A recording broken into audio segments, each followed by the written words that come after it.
আচ্ছা ললিতা, তোর কাছে যখন ঈশান আসে তখন তোর এক্সাইটিং লাগে না? না।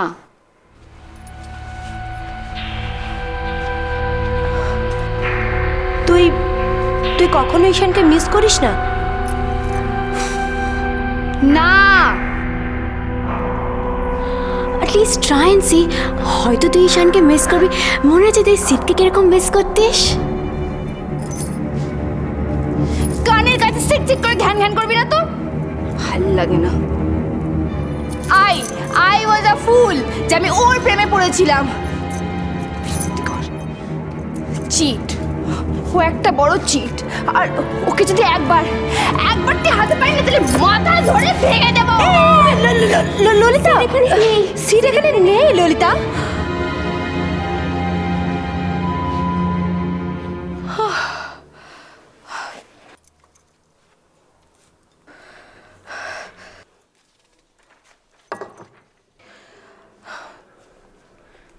কিন্তু যাই হোক ললিতা, ঈশানকে তুই যখন ভালোই বাসিস না তখন এখানে এতদিন ধরে কেন পড়ে আছিস?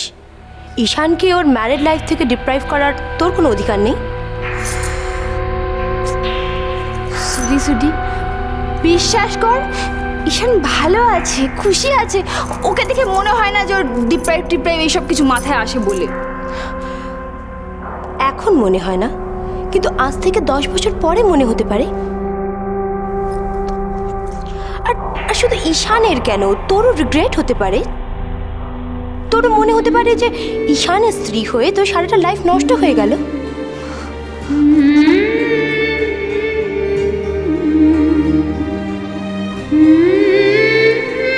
আচ্ছা ললিতা, তোর আর ঈশানের মধ্যে এ ব্যাপার নিয়ে কোনোদিনও কোনো আলোচনা হয় না?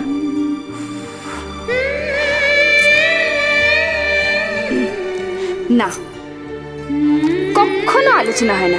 বিশ্বাস কর, খুব ভালো আছে, দিব্যি খোশ মেজাজে আছে, হ্যাপি আছে।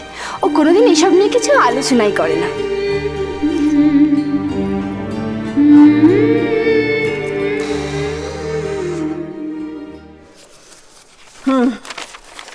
জানো গো, আমি না ছোট ঠাকুরজিকে এখানে চিঠি লিখে দিলুম। ওদের নতুন জামাই হয়েছে তো, তা আমাদের একবার যেন একটু দেখিয়ে নিয়ে যায়। তা তা তুমি দু কলম লিখবে নাকি? আমি? হ্যাঁ? না না না, আমার লিখবার কি দরকার? তুমি তো সব লিখে দিয়েছো। তুমি বরং আমার হয়ে সবাইকে আমার আশীর্বাদ জানিয়ে দাও, তাহলে তো হয়ে গেল। হ্যাঁ, তাই না? তা দিয়েছি।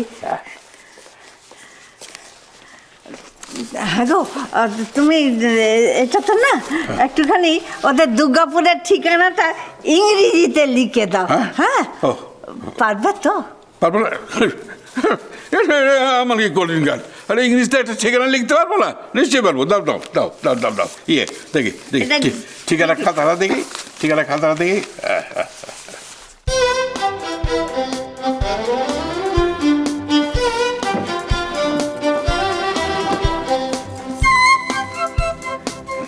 এই যে খাতা।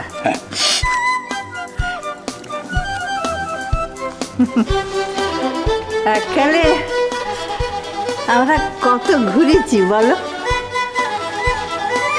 এখন তো বেরোবার নাম শুনলেই গায়ে জ্বর আসে। সবই বয়সের দোষ, বুঝে না? তোমার নিজের কোনো দোষ নেই। না, এবার হেঁটে পোস্ট করবে। আচ্ছা, মা, তোমাকে এবার রান্নাঘরে আসতে হবে। হ্যাঁ যাবো রে মা।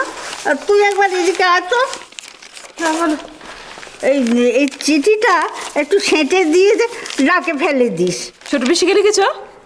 হ্যাঁ রে, মেয়ে যাবে আসতে বলেছো তো? ওরে বাবু, হ্যাঁ হ্যাঁ, সেই জন্যই তো লেখা।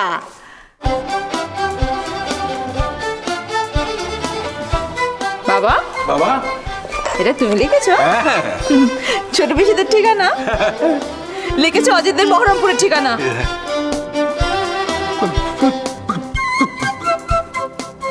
আমার সন্দেহ ছিল নিঘাত উদার পিন্ডি বুদার ঘাড়ে চাপাবে। তুই কেমন ভালো মানুষ গো, তোমার এত বয়স হলো, তোমার ছোট মনে ঠিকানাটা পর্যন্ত মনে রাখতে পারো না। আর তার চেয়ে বড় কথা, তুমি দেখে শুনে ঠিকানাটা ভুল লিখলে কি করে বলো তো? দেখে শুনে এই চশমা দেখা যায় নাকি?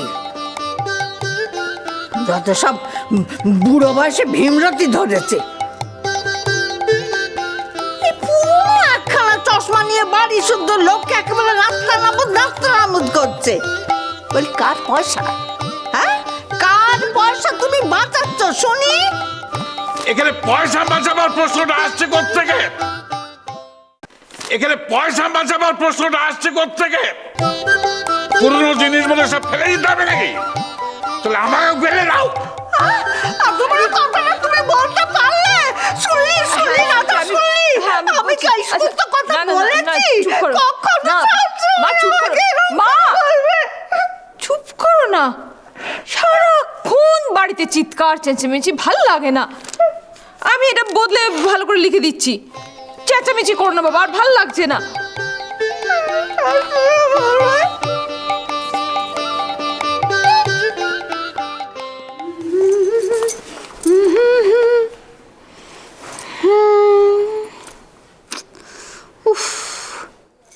সুডিটা না সত্যি কোন যে ঘরে থাকে ভগবান জানে, জিনিসপত্র এদিক ও। ঈশানকে তুই যখন ভালোই বাসিস না, তখন এখানে এতদিন ধরে কেন পড়ে আছিস? ঈশানকে ওর ম্যারিড লাইফ থেকে ডিপ্রাইভ করার তোর কোনো অধিকার নেই।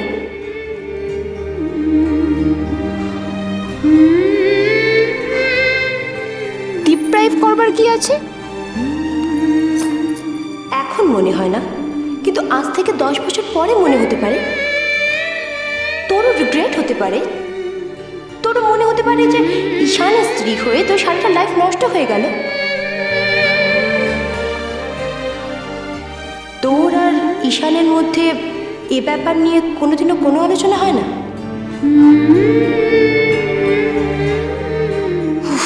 আমিও না।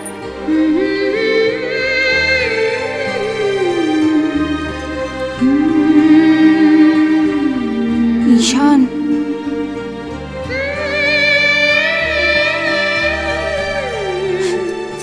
সব সুডির দোষ।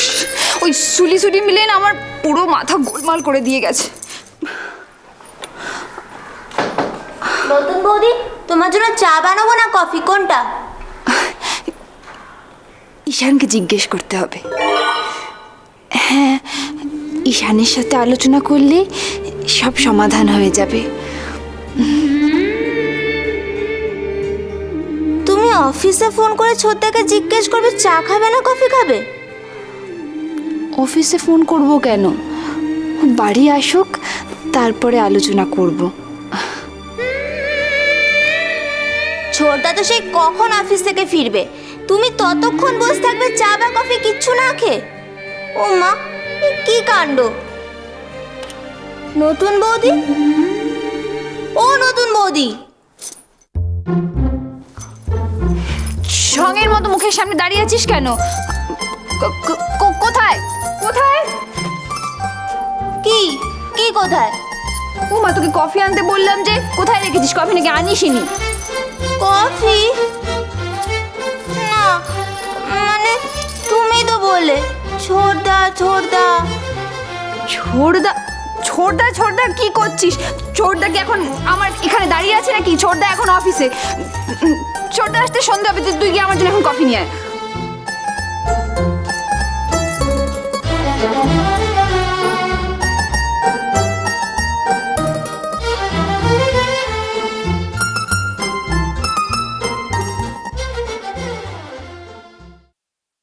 আমি না একটা ছায়া দেখেছি, যখন আমি পেছন ঘুরে দেখলাম সাপ করে চলে গেল।